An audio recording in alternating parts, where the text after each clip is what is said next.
our companies are ripping us off, and I believe that it's time that we take a stand against these by soliciting our government to take a stand and stand up for the people of the Virgin Islands. Thank you for your time and have a good day.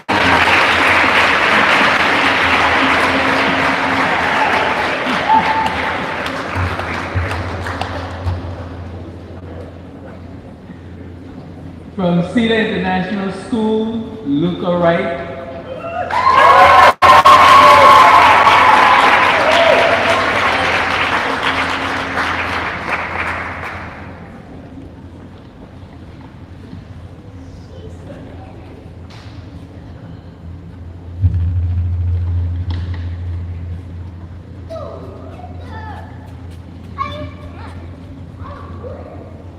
Should corporal punishment be used at school? Should corporal punishment be used at school?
Mr. Moderator, esteemed judges, ladies and gentlemen, good evening. My point that I picked this evening is, should corporal punishment be used at school? My stance on this point is definitely not. Research shows that corporal punishment leads to a severe decrease in intelligence.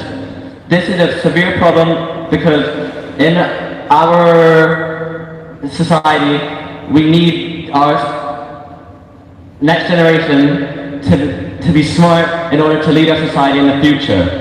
Furthermore, more research shows that it increases violence in children, which is also severely bad, because increasing violence leads to jail and further punishments. Furthermore, in states in the US, paddling, which is a form of corporal punishment where students are hit with wooden paddles, is classed as child abuse. This is child abuse we are talking about. Child abuse should not be tolerated no matter what. No matter what the student has done. The student should be taught to not do wrong. This should be taught through verbal punishment, not through hitting the child. This is severely wrong and should not be tolerated. This is why I strongly stand against corporal punishment in schools. Thank you.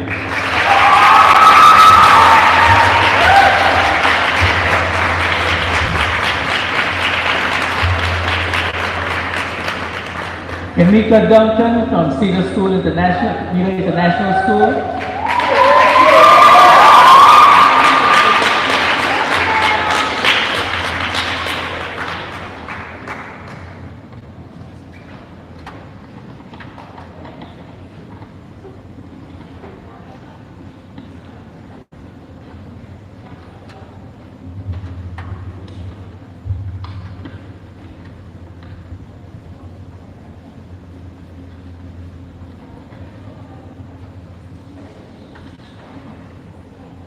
Should there be stricter regulations on scooter riders? Should there be stricter regulations on scooter riders?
room, you hear these scooters riding through the streets and wonder, why? Why do they not consider our surroundings, our safety? Opponents, guests, moderator, judges, good afternoon. I strongly believe that scooters should be banned or have stricter regulations against it. Why? Because of habits such as not wearing their helmets. Our young people have a strong habit of riding without helmets and wonder why they are in accidents, injured, or in the hospital. As I've mentioned before, why are they unaware of their surroundings? They are not thinking about the people who are driving, who are walking. Just imagine walking and someone runs you down with a scooter. How can you recover from this situation? Our safety of our community, the British Virgin Islands, should be our priority, especially when it comes to our young people. We should look out for our young people. Our youth need these regulations to understand these laws of the British Virgin Islands. As I've mentioned, and I will repeat again, our safety. We do not need our youth to be dying or hurting others amongst them. I strongly believe that there should be a stricter enforcement going towards regulations, punishment, consequences. They need to understand that their actions pays a price if it's not their own but someone else. Let's just take a moment to realize that this is happening right now in our society. These young men or even young women are unaware of their surroundings. They are not thinking about others, and I don't even believe they are thinking about themselves. I strongly believe that there should be stricter regulations on scooter riders. I'll rest my case.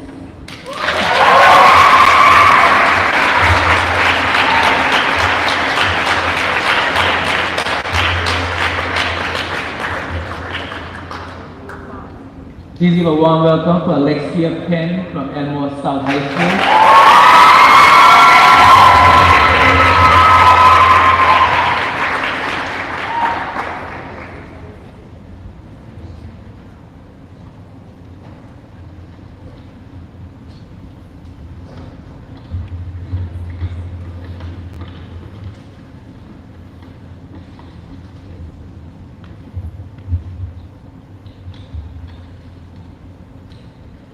Should a curfew be enforced for school children?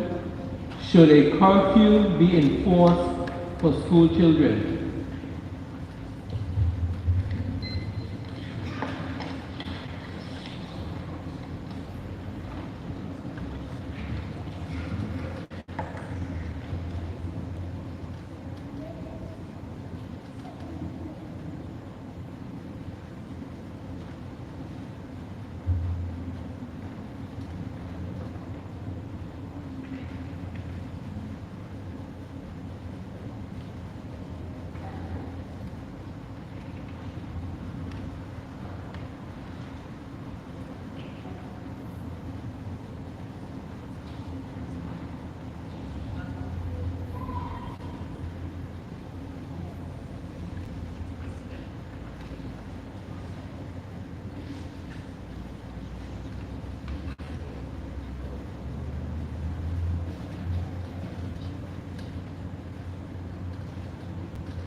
Mr. Moderator, esteemed judges, my fellow opponents, and attentive audience, tonight, my question is, should a curfew be enforced for school children?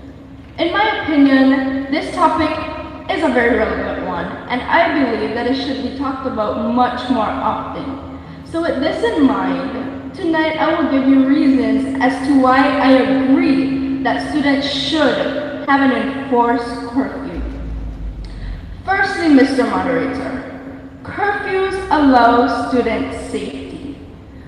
We can all agree that dangerous things can happen at night. It's dark and you barely can see where you're going. With students being in their house at a particular time, this allows them to be safe from predators or dangerous crimes happening around them. Furthermore, curfews take stress off of parents. I know that my parents would be very unhappy if I was out at 12 p.m. at night and they have no idea where I am. With me being at home and being safe in my home, they don't have to worry about me being snatched up off the street or doing something that I'm not supposed to do. Curfews also give students a chance to de-stress at home in a comfortable environment after tiring days of school. I, for one, right now have a lot of homework. And when I am home, I am able to take a little bit of time out to relax and de-stress before I get into all my studies and stay up late into the night. It has been such a pleasure to come out tonight and talk about why students should have a curfew. And in closing, I hope that you have gained insight from my opinions, and I encourage you to continue this talk. Thank you.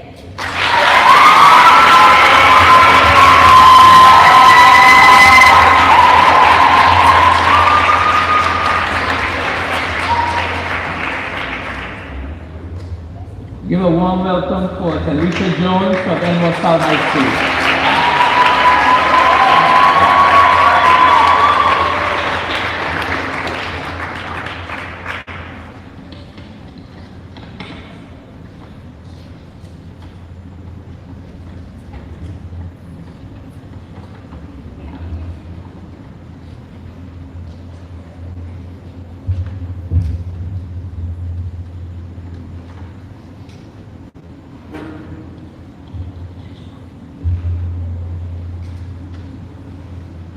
Single-sex or single-gender schools are better for students. Single-gender schools are better for students.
Testing.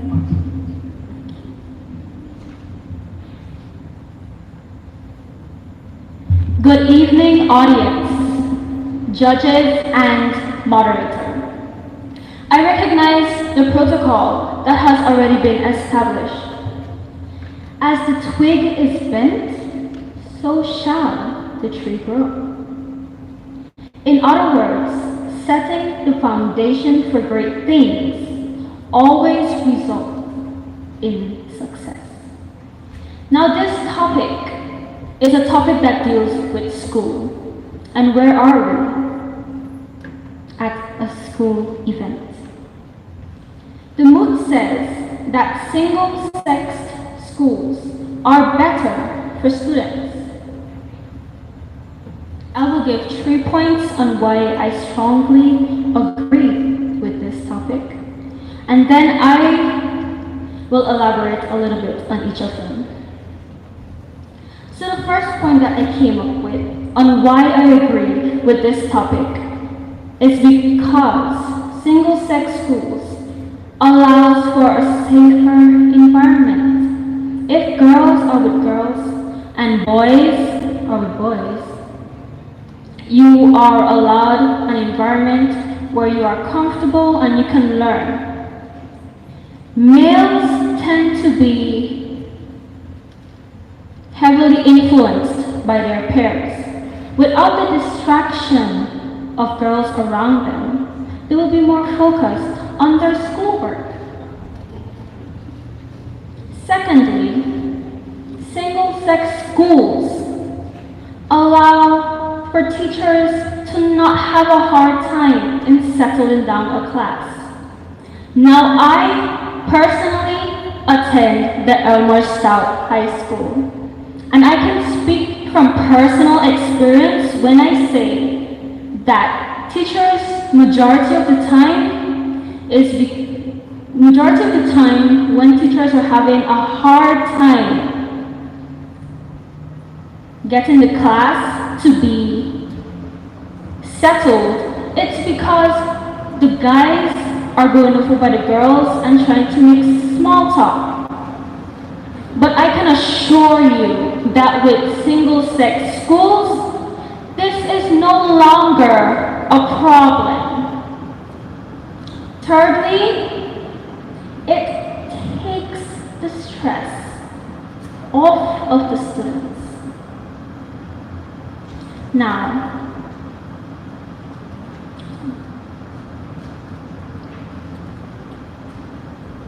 students are often pretty stressed out. When girls see boys, they tend to try to change themselves. They are more aware of how their hair looks or how they are dressed, instead of focusing on why we are there in the first place, to get an education. Now, with those 3 points in mind, I want you to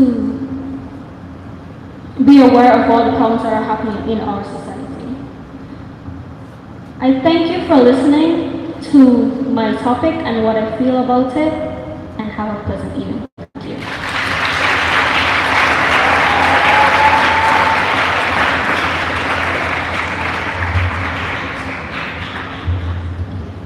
And finally, from St. George's Secondary School, please welcome the Corner Christopher.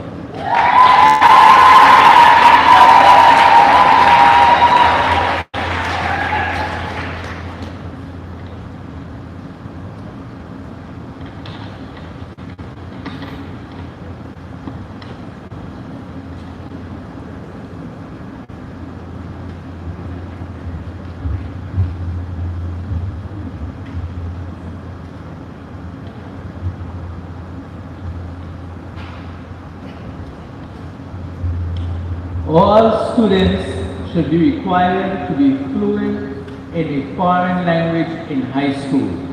All students should be required to be fluent in a foreign language in high school.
Thank you for that excellent question, Mr. Moderator.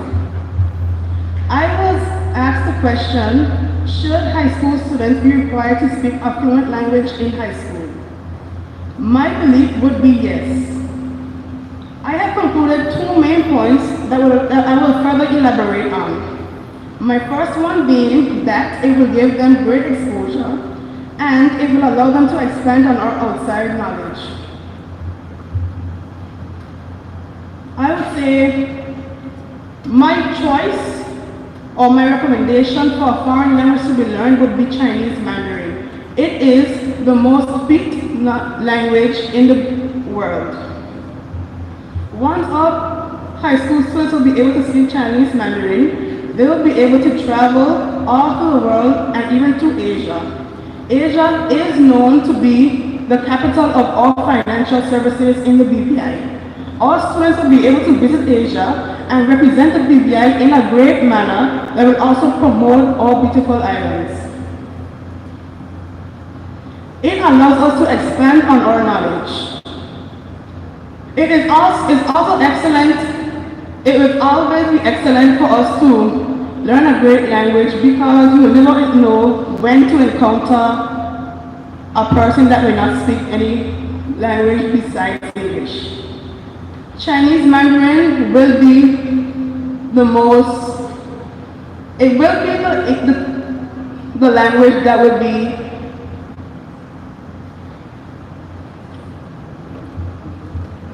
be most to. We all go to the salon to get our hair and our nails done. And of course, we know the agents do an excellent job. We will then be able to understand what they are saying, if they're criticizing our toes or if they are actually complimenting us.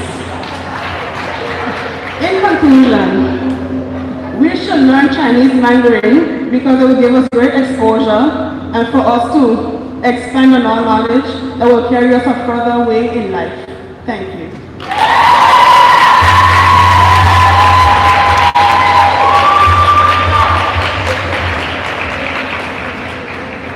Thank you very much. Ladies and gentlemen, that is our impromptu speech competition. Give them all a great round of applause.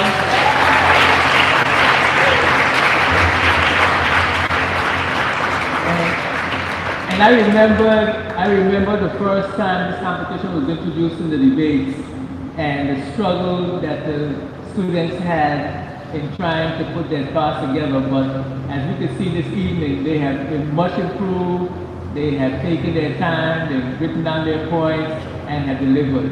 So I think they deserve another round of applause.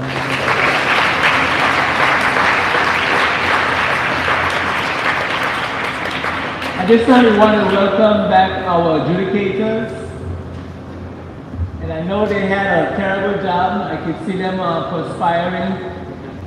I want to say sweating, but gotta be proper. Because I know they had a tough job. And so I would like to call the debate back to order and call our best speaker adjudicator to make a 5-minute critique of the speakers and give the decision for the best speaker at this time. Please give a warm welcome to our best speaker adjudicator.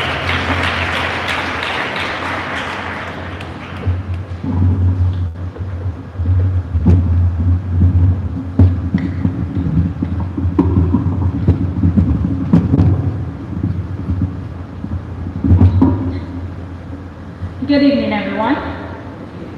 Before we announce the best speaker for this evening, I would like everyone to give all the presenters a really, really big round of applause.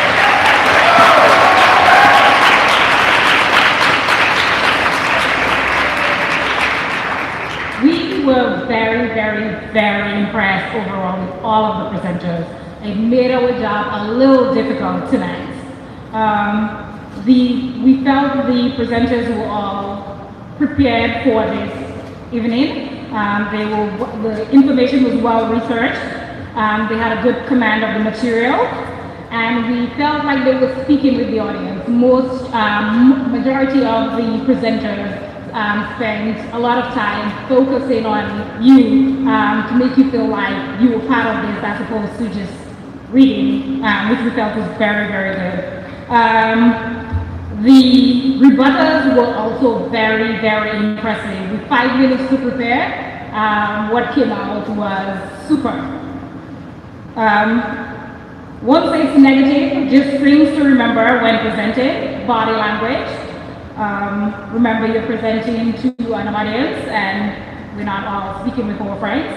And also it would be really great if we try to present the information in point form, because we found that most persons stumbled when they were reading as opposed to when they were just speaking out. But again, we think that all of the presenters were very, very good. And the best speaker for this evening is Ms. Kathleen.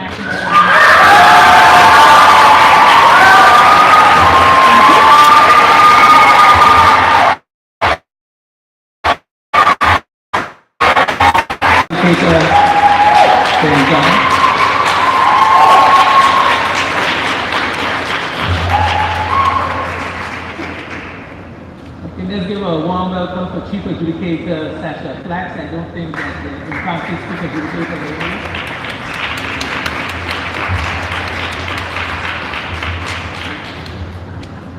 Okay. All right, Sasha Flax will give a brief critique and announce the winner of the debate tonight, after which we'll have the adjudicator for the impromptu speech to announce the first, second, and third place winners of the impromptu speech competition. A pleasant good evening to everyone. I wish we had much more persons in the crowd tonight that would have been here to support our students. So for the next round of debates, I would like for all of you to invite someone else, because we really need to keep supporting our youth. With that being said, I would like to start off by saying that both teams tonight were excellent. They used local, relevant, and timely examples when they wanted to support their arguments. We heard examples from as early as yesterday, something that was said, and we really enjoyed hearing that. It was evident that the debaters used constructive criticism from previous debates, so that means that the students listened when the judges spoke to them.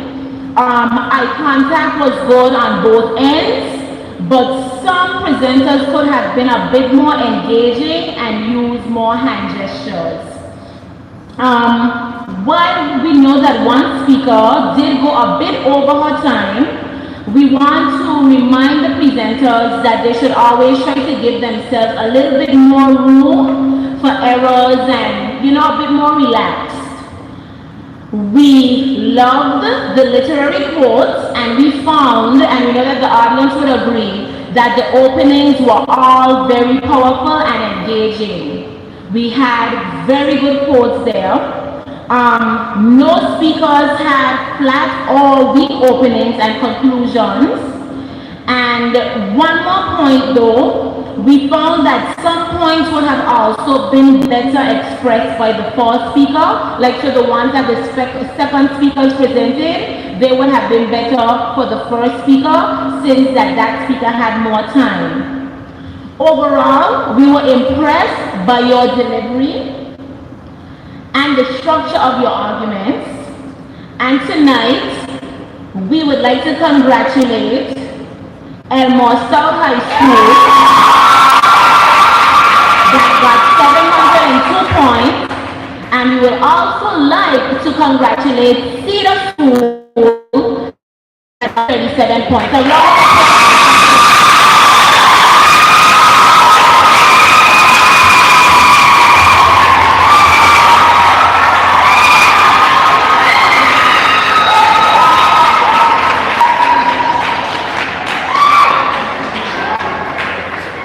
Okay, the impromptu speech adjudicator, may you come forward to give a brief critique of the speakers, and we got both of them coming. This is serious.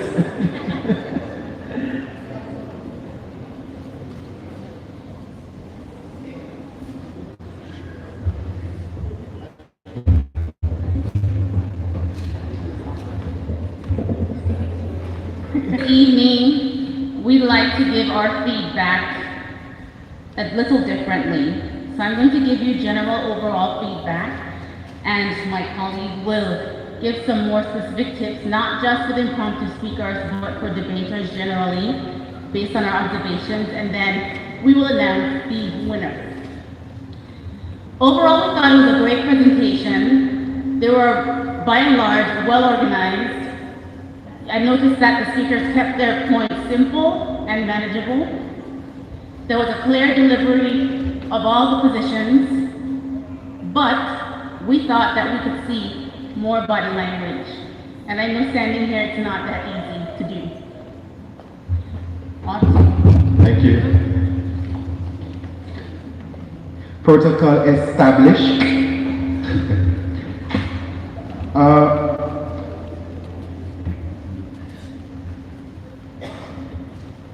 The first speaker from Brigada Flax, just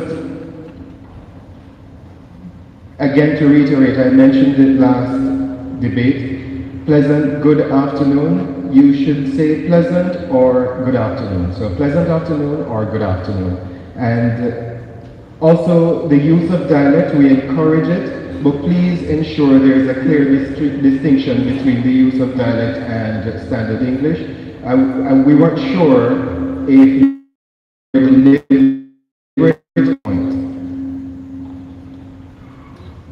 And of course, soliciting, right? So you remember that. Luca, we recommend that you slow down. That way you're able to gather your thoughts. It's an impromptu speech, and we understand that you're preparing it as you go along for the most part.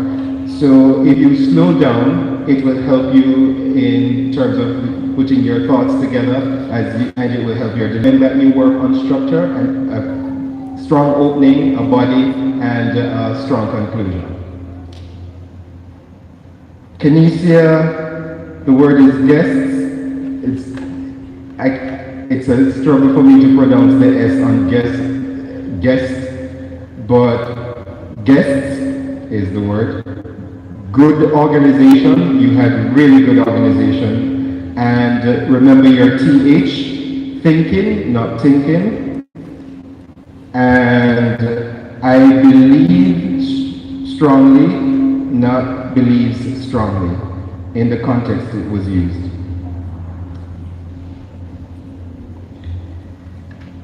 Alexia, great organization, clear opening, body and conclusion. That was very strong, keep that. Good command of the lectern.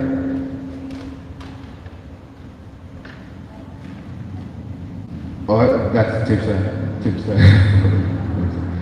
And Talisha, again, TH there. I personally should be attended the Elmore Stoutt High School.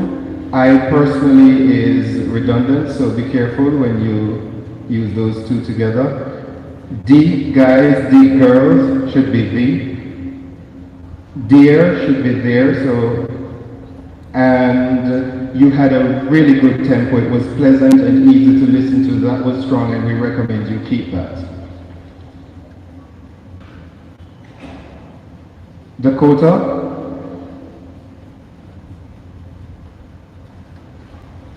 Most spoken language, not speak. Okay? Diction, we admire your determination. The use of humor was great because it kept your audience and engaged, and that was good. So we recommend that the impromptu speakers try and insert a little humor in your presentation. It is really good and helps to color your overall presentation. The decision to step away from the lectern was a really good one. It allowed us the opportunity to observe your body language, and I think you were the only speaker that we could really clearly say we did evaluate your body language. So that was really good, and we encourage you to be unconventional in your presentations. Step away from the lectern, take the mic if you must, it will help you to make your points stronger. We have more, but those were some main points that I wanted to highlight. Ladies and gentlemen, please give our impromptu speakers a round of applause.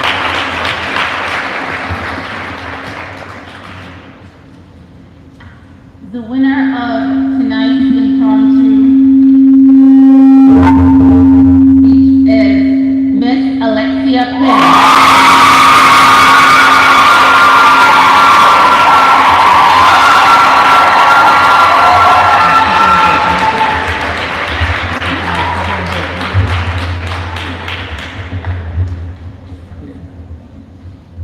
Sorry, second place is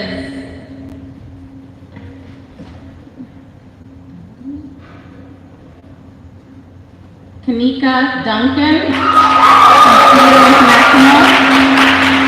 Third place is Nicholas Kanai, from Brigada Flash Educational Center.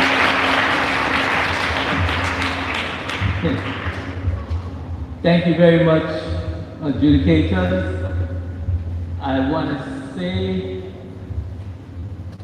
this brings us to the conclusion of the final 2019 secondary school debate on the moot.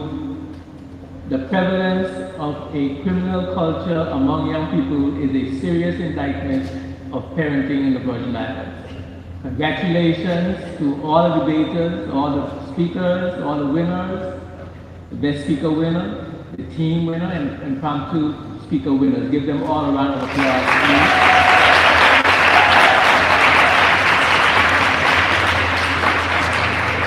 Also, a big congratulations to the coaches, the organizers, and the teachers. They did a fantastic job. Each year, the debates get better and better, and I think this debate will go down as perhaps the best debate of all of the debates.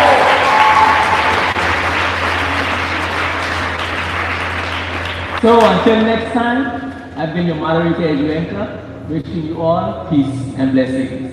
I'll revert back to our chairperson, Ms. Selden. Thank you to our moderator. Could we give Edwinka another round of applause, please? Thank you. What a spirited debate we had this evening. I sat there and all I could say, I'm glad I'm not a judge. I'm going to call the Honorable Natalia Wigley to the stage to help us with presenting our prizes to this evening, along with the Chief Education Officer, Mrs. Connie George. Come quickly, Mrs. George. Or in association with the Ministry of Education, our corporate sponsor is Video, and Mr. Ryan Jellock is here. He's also going to assist us. Now, the winner of the Best Speaker and overall Best Speaker, we arrived at the overall Best Speaker.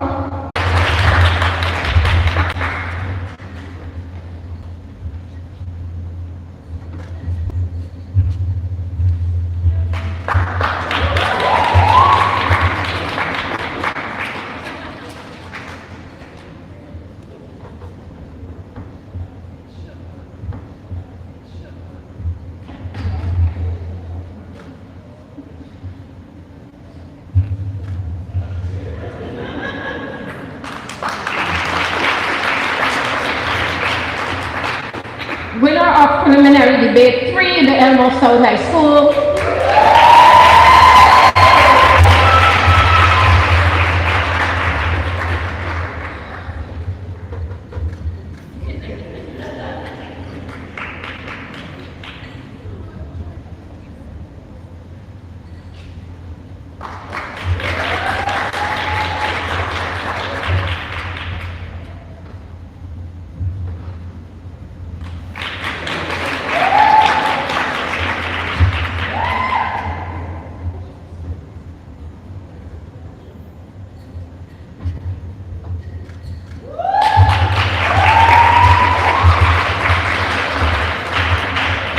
Winner of semi-final debate, Cedar International. And you will just receive your trophy for winning that debate.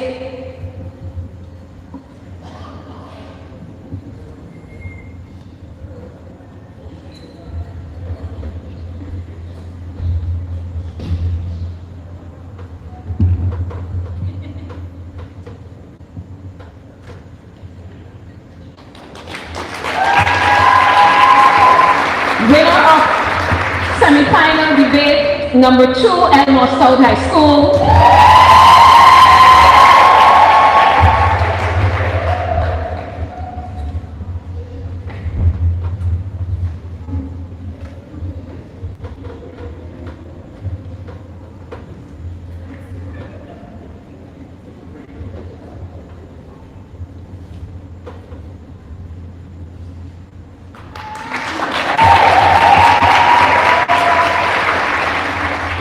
Best speaker of preliminary debate number 1, Raina James.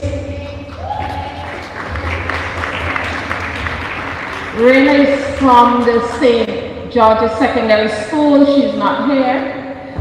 Best speaker of preliminary debate number 2, Caitlin Attribble Dew.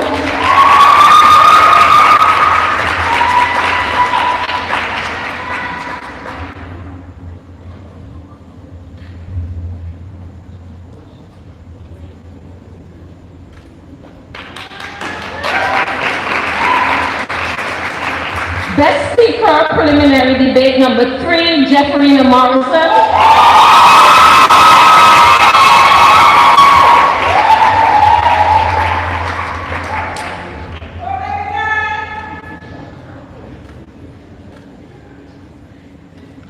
Best speaker, semi-final debate 1, Amalia Adamson.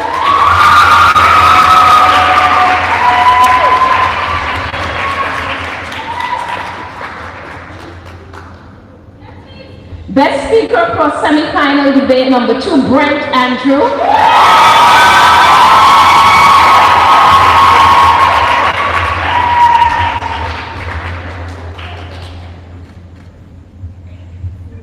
Best speaker for final debate, Miss Caitlin Attribble Dew.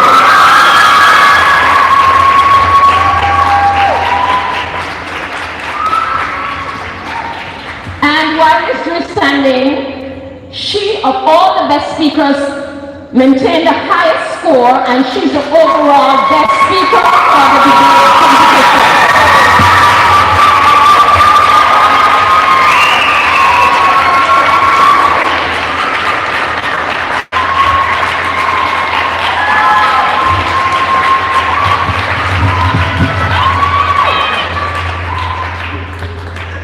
Our third place impromptu speech winner, Nicholas Kanai of the Brigadier Staff's Educational Center.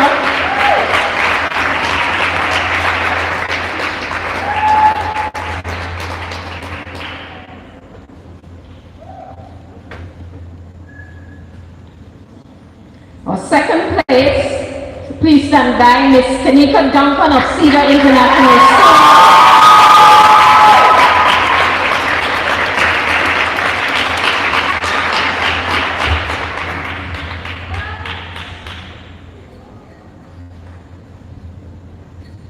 And our first place winner for the Impromptu Speech Competition 2019, Miss Alexia Penn of the Elmore.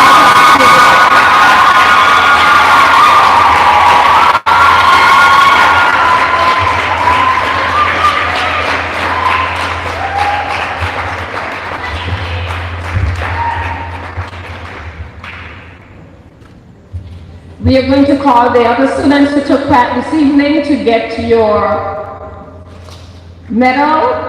Mr. Luker Reed, is he here? Or if there's someone who can come and collect for him, Miss Alicia Jones and Miss Dakota Christopher.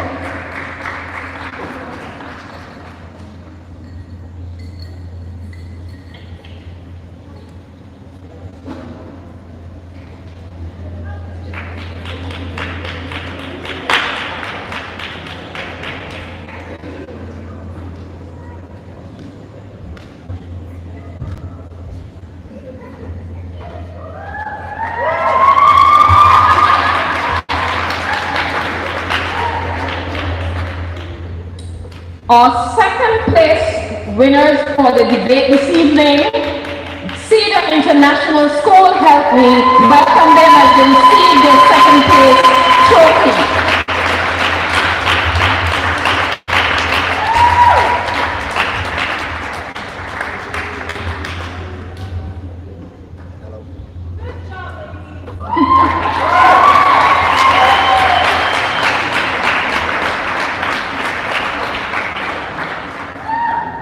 And the 2019 winners, the Elmore Stoutt High School.